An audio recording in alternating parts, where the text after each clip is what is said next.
High gas, সবাই কেমন আছেন? এখন আমি আপনাদেরকে যে ভিডিওটি দেখাবো সেটি হলো আইভি ক্যানোলা সম্পর্কে।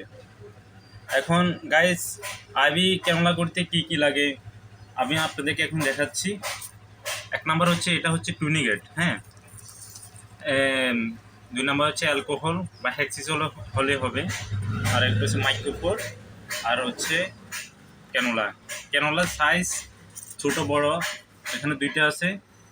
এখানে ক্যানোলায় এটা সাইজ হচ্ছে 24 নাম্বার। এটা বিশেষ করে ছোট বাচ্চাদের জন্য বেশি গুরুত্বপূর্ণ।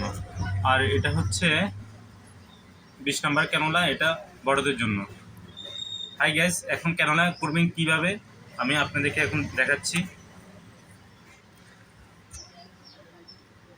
এখন দেখেন, ক্যানোলা করতে হলে প্রথমে কি করতে হবে, রগটা নির্ণয় করতে হবে। রগটা নির্ণয় করতে হলে প্রথমে যে হাড়টা বাঁধতে হবে, খুব ভালোভাবে রগটা চিহ্নিত করতে হবে। এখন দেখেন গাইস, এখন এখানে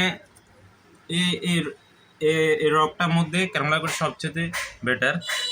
এখন আমি এটা এই হ্যাকসল দিয়ে ভালো করে রগটাকে মুছবো। তারপরে আপনাকে কি করতে হবে, ক্যানোলাটি খুলতে হবে। খোলার পরে এখান দিয়ে আমি পুশ করব। পুশ করার পরে এখানে ব্যারেলটা টানবো, ব্লাড আসছে কিনা। যদি আসে আমরা আস্তে করে পুশ করব। পুশ করার পরে মাইক্রোফোন দিয়ে ভালো করে বাঁধবো। যদি যদি ব্লাডটা না আসে তখন আপনারা বুঝবেন এটি রগে যায়নি, এটা রগের বাইরে গেছে, মাছ ছেড়ে।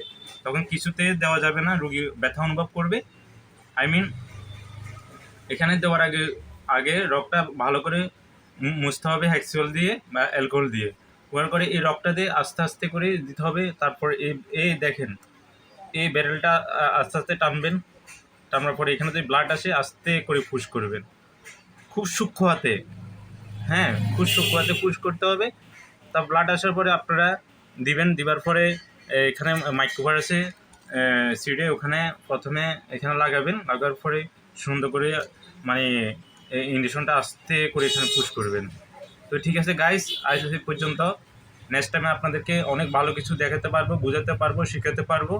আসসালামু আলাইকুম, সবাইকে আন্তরিক শুভেচ্ছা, অভিনন্দন, ভালো থাকুন।